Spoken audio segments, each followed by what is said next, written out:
क्या आपने चिड़िया को चहचहाते सुना है या गिलहरी की आवाज?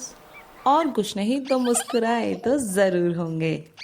तब तो ईश्वर को आप अच्छे से पहचानते हैं, क्योंकि इसके बिना तो आप मुस्कुरा भी नहीं सकते। और मुस्कुराना किसे पसंद नहीं है भला?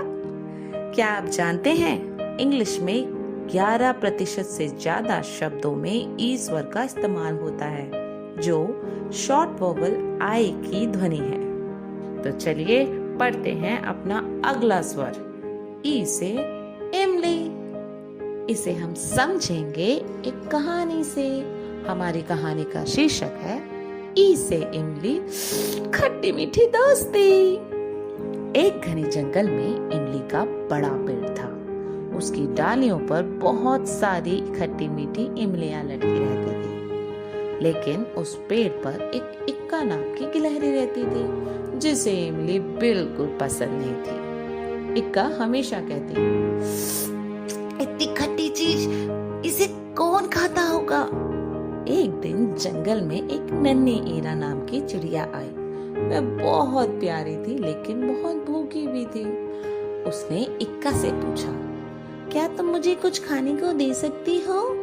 इक्का बोली, यहाँ तो बस इमली है जो बहुत खट्टी होती है। ईरा हंसी और बोली, अरे तुमने इसे कभी ठीक से चखा भी नहीं।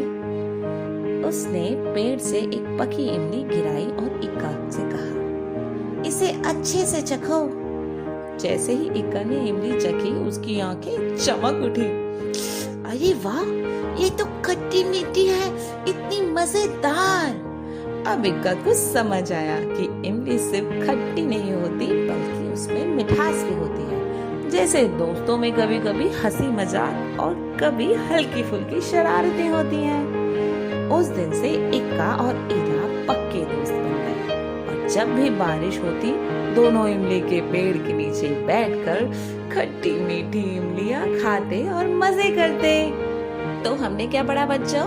ई से इमली, इक्का, ईरा, इतना, इसे। धन्यवाद। मिलते हैं अगले स्वर के साथ।